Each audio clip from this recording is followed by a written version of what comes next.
Bienvenidos a Mesa de Periodistas. Esta semana en México destaca la reunión de alto nivel entre México y Estados Unidos en materia de seguridad, justo a un año de que concluya la administración del presidente López Obrador. Le doy, como siempre, la bienvenida a este espacio a Salvador Frausto, director de investigación de Milenio. Salvador, gracias por estar con nosotros. Bienvenido. Hola, Joely. Qué gusto estar aquí en este espacio. Saludos, Luis Miguel. También a Luis Miguel González, director editorial del Economista. Bienvenido. Mil gracias, Joely. Qué gusto, Salvador. Buenas noches. Comencemos con la evaluación de la reunión entre México y Estados Unidos. Salvador, ¿qué saldo te deja? Bueno, me parece que hay un ánimo de cooperación interesante entre ambos países, que vino precedida de momentos complicados en la relación bilateral, de exigencias por parte del gobierno de los Estados Unidos de mayor energía hacia el gobierno de México para combatir el fentanilo, y de pues esta noticia que hoy fue aclarada acerca de que el gobierno de Biden iba a reforzar un muro, a continuar la construcción de un muro en la zona de Texas. Y bueno, hoy se aclaró que ese dinero ya estaba etiquetado desde tiempo atrás, y que bueno, pues tenían que por ley ejercer ese derecho, pero se aclaró que en el ánimo de la administración Biden no está el tema de los muros. Entonces, entre las cosas a destacar que me llamaron la atención es esta propuesta del gobierno mexicano de juntar a 10 o más países de Centro y Sudamérica para cooperar en el diálogo con los Estados Unidos e incluso con China, de generar algún tipo de conversación de carácter mundial para poder combatir de manera conjunta el tráfico de fentanilo, porque bueno, pues cada una de las partes tiene sus responsabilidades. Por un lado, sí está la participación de los chapitos en este trasiego, pero también el alto consumo que tienen en Estados Unidos de esta sustancia. En el discurso, el gobierno de Joe Biden dice que el anuncio de la construcción del muro incluso se malinterpretó, que no están de acuerdo, que el muro no dará resultados para combatir el flujo migratorio, pero al final, al parecer, habría este muro. Luis Miguel, ¿coincides con lo que dice Salvador? Me gustaría coincidir. Mi discrepancia no es con Salvador ahora sí, sino con la realidad. Porque ahora sí, para citar al clásico, haya sido como haya sido, el muro va a crecer.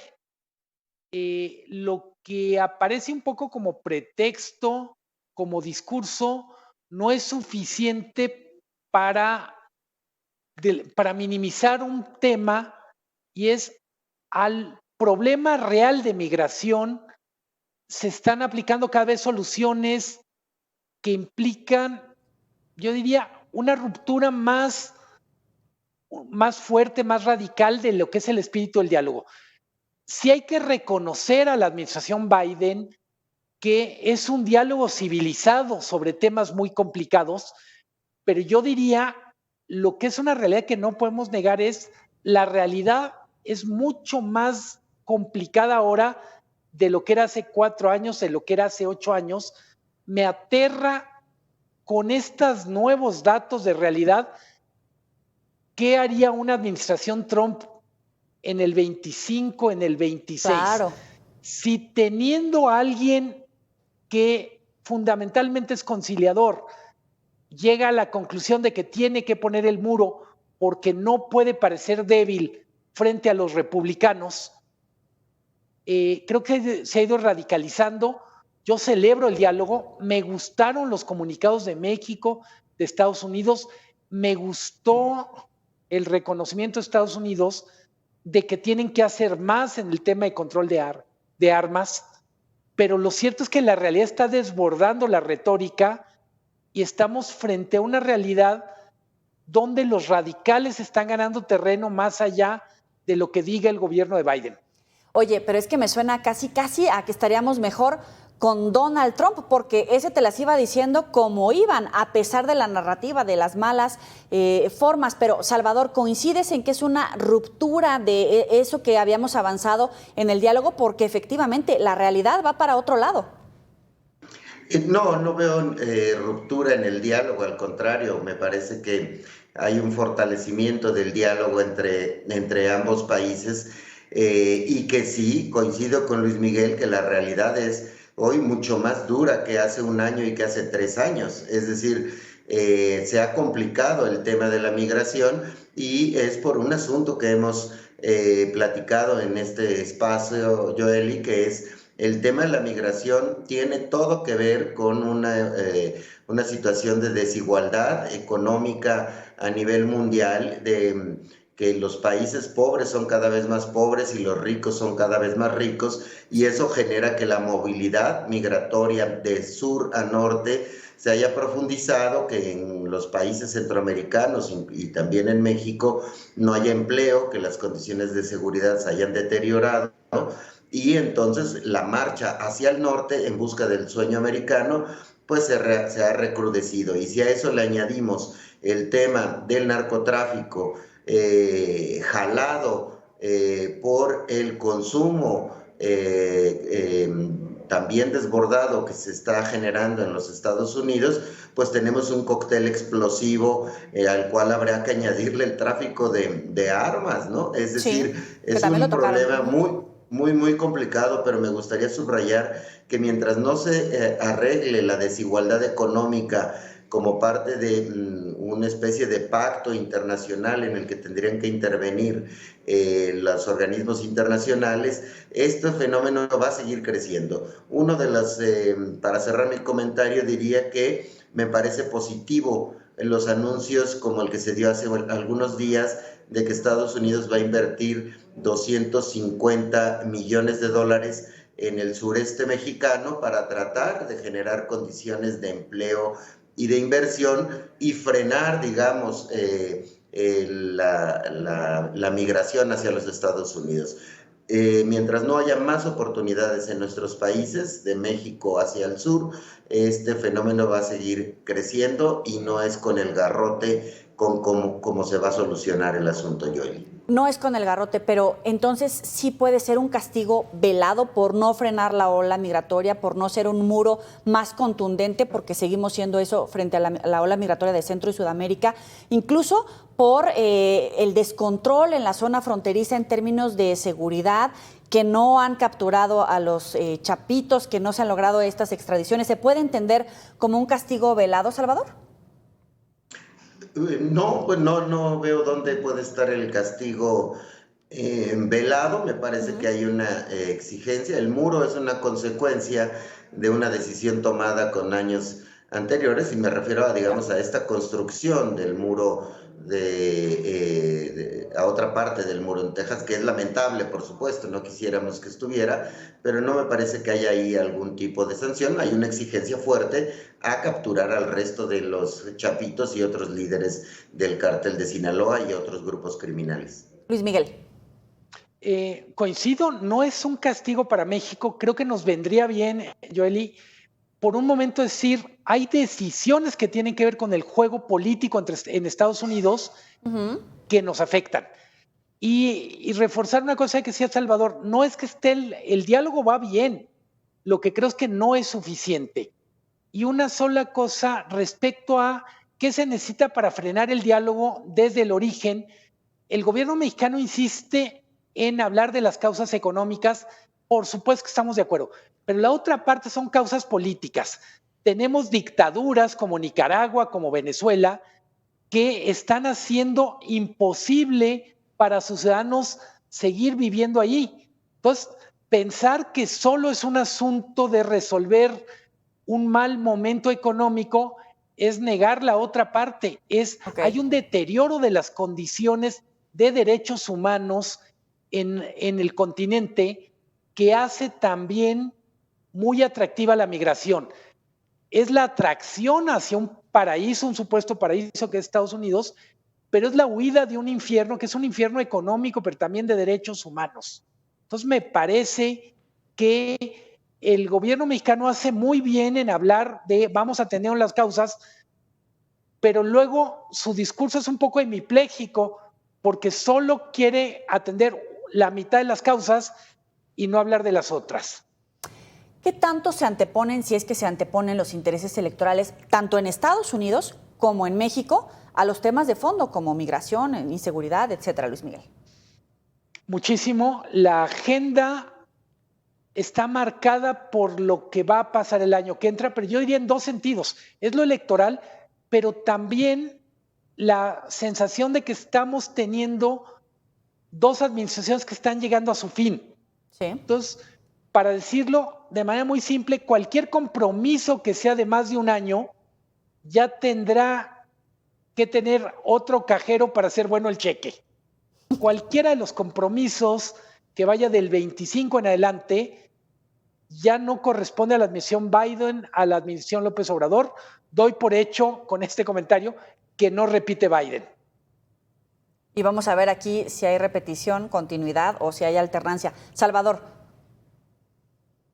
Sí, bueno, me parece que las agendas políticas tienen mucho que ver en estos momentos. El tipo de exigencia que tiene que hacer el gobierno de Estados Unidos es para, pues sí, para resolver un problema importante, pero también para satisfacer al electorado en Estados Unidos, no perder a este sector del electorado que ve con malos ojos que tantos migrantes estén cruzando la frontera y que no se tomen medidas con energía. Entonces esa agenda pues está ahí siempre presente en la discusión y en el diálogo que estamos viendo. Y por el lado de México hemos visto que están cuidando mucho también que no se note algún tipo de sumisión fuerte de México hacia los Estados Unidos, porque enfrentamos un proceso electoral el próximo año en el cual, si bien tenemos ahí números que parecen indicar que la candidata del oficialismo, Claudia Sheinbaum, lleva una ventaja holgada sobre Xochitl Gálvez, la candidata del frente opositor, aún así pues estamos todavía a 8 meses de las elecciones y hay que estar cuidando las percepciones políticas que se generan en estas circunstancias. Dices que evidentemente están cuidando no vernos como sumisos. Sin embargo, ¿cuáles son los beneficios que en este momento ha alcanzado el gobierno del presidente López Obrador frente a la administración Biden, Salvador? Pues bueno, me parece que la construcción del diálogo y que se vea un diálogo respetuoso entre ambas naciones es bastante importante. Hay una comunicación fluida. El tono de estos encuentros y las reuniones que ha habido en los tiempos recientes han dado cuenta de ese tipo de relación. Entonces, eso me parece que pues, tiene bien calificado al gobierno de López Obrador en cuanto a la relación que está sosteniendo con los Estados Unidos. Luis Miguel, te repito la pregunta y ver qué consecuencias puede tener este tramo del muro, si es que avanza en ese sentido, en términos económicos de esa relación tan importante entre México y Estados Unidos. Creo que México gana mucho manteniendo vivo un diálogo con la parte de Estados Unidos que quiere dialogar con México. Hay que ver el mapa completo de Estados Unidos, me refiero al mapa político, cómo se está radicalizando, cómo hay una parte de los republicanos, en particular de los republicanos, que ya simplemente dice no hay nada que hablar, lo que sigue son soluciones de tipo militar, literalmente soluciones que tienen mucho de Hollywood y poco de mundo real. Por momentos uno parecería que... Qué bonito lo dices, pero es una tragedia, ¿eh? Sí. A ver, ¿qué gana México además? Yo diría, mientras haya este diálogo, habrá posibilidad del gobierno mexicano de poner temas que importan mucho a México, como es el tema de tráfico de armas.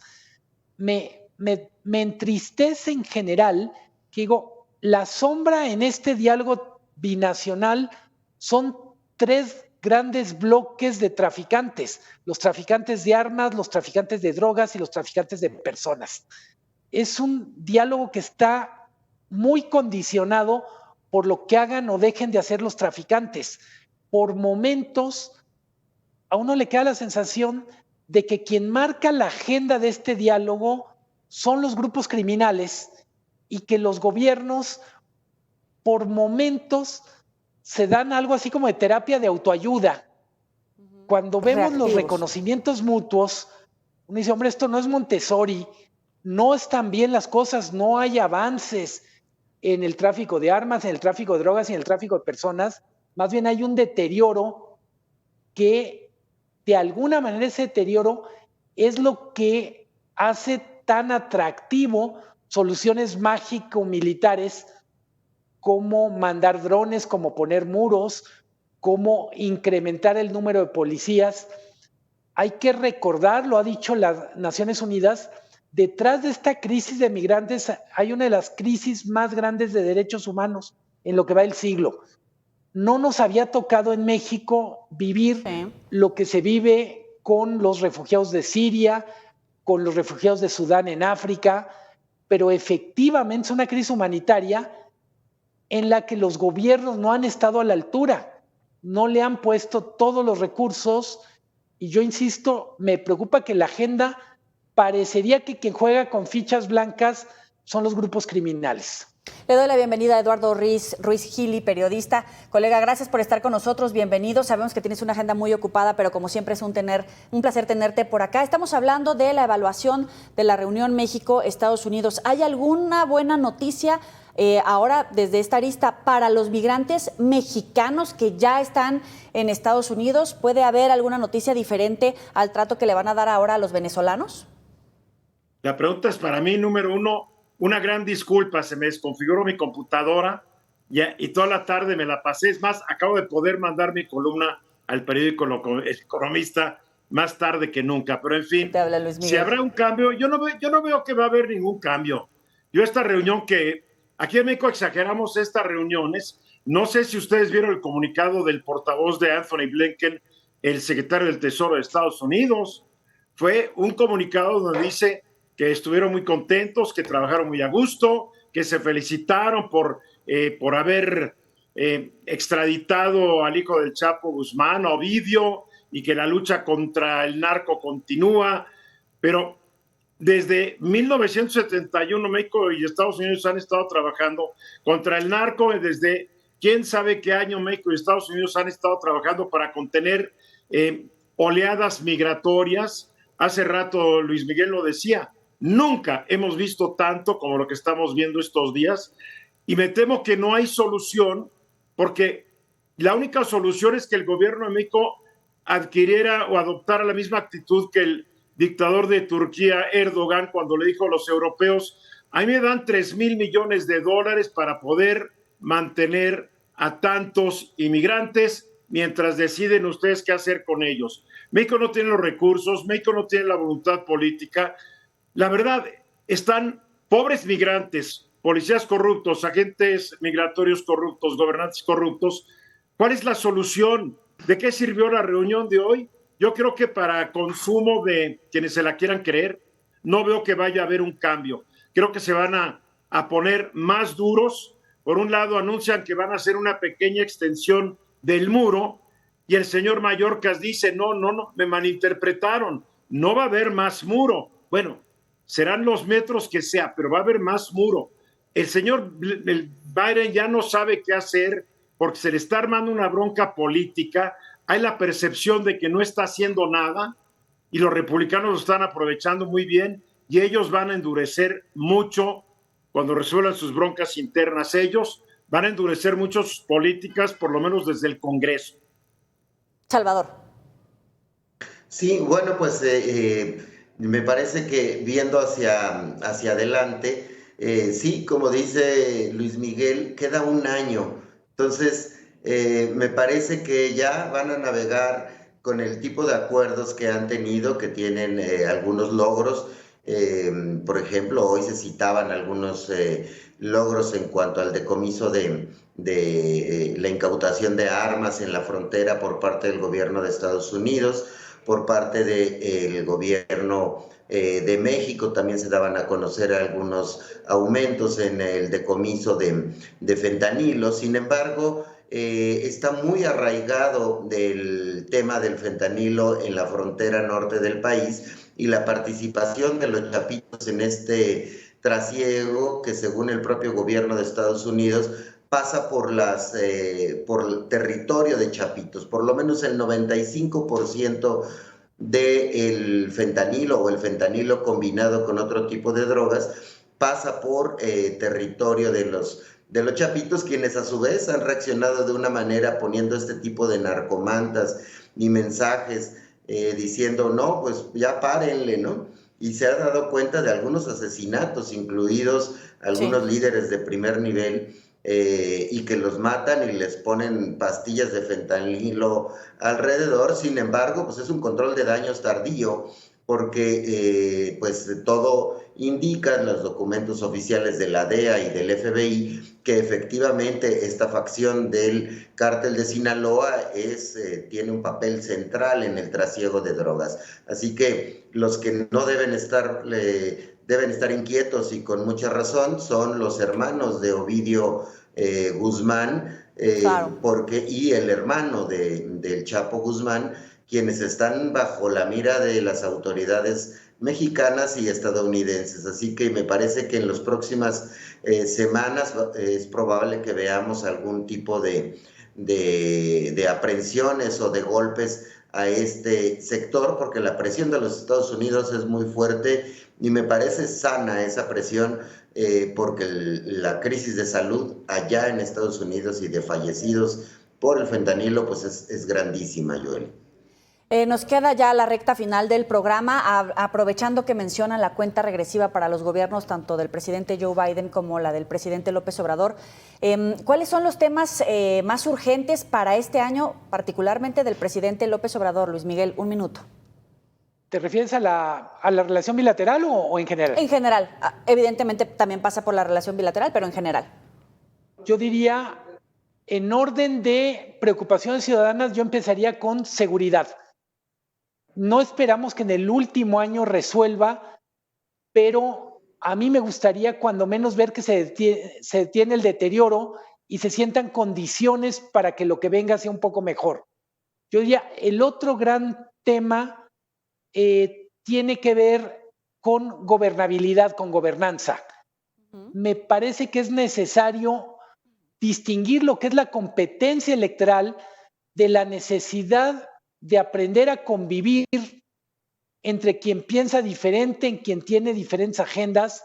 Entonces yo diría, no dejar que la polarización, que la competencia política se desborde y nos desborde. Y número 3, no cantar victoria con lo económico. Lo económico, la disciplina es de todos los días y el sexto año es el más endiablado de todos cuando se trata de estabilidad económica. Bien, un minuto, Eduardo, adelante. Bueno, ya lo dijo Luis Miguel, obviamente es la seguridad que va a empeorar la situación. Lo que se anunció hoy de armas, etcétera, son pequeñeces frente al problema tan grande. El problema de la seguridad es el que tiene que dominar la agenda, porque la victoria ya la tiene Morena, no me cabe la menor duda. Claudia Sheinbaum va a ser la próxima presidenta de México, va a heredar un país con una crisis fiscal terrible, porque ya no alcanza el dinero, un país con un endeudamiento, todo para incrementar los programas sociales que van a garantizar también el triunfo arrollador de Morena en las elecciones de junio entrante. Pero yo, de todos los problemas, es la seguridad. No me sirve a mí ninguna otra cosa, ni una buena economía, ni nada, si nada garantiza mi integridad física y la seguridad de mis bienes y de mis personas. Salvador, ¿coincide? ¿Sumaría salud, el rezago educativo, alguna otra? Bueno, sin duda, la seguridad es el gran agenda pendiente de este gobierno, donde no pudo haber avances suficientes y donde pues habrá que acelerar el paso, pero pues no podemos esperar resultados distintos, sino más bien me parece que se va a mantener los niveles de inseguridad en el país y sí me parece que debe ponerse también atención a que haya un respeto del presidente López Obrador hacia las campañas políticas, que no haya una intervención sobre estas de manera descarada, porque pues ya están encarriladas las dos aspirantes. Falta ver el tercer candidato, si va a ser don Samuel García, perdón, o Marcelo Ebrard se mete por ahí en la contienda. Salvador Frausto, como siempre, muchísimas gracias por estar con nosotros. Luis Miguel González, también un placer tenerte por acá. Eduardo Ruiz Gili, gracias por estar con nosotros. Una disculpa por llegar tarde. Nos la debes. Nos vemos en la próxima edición.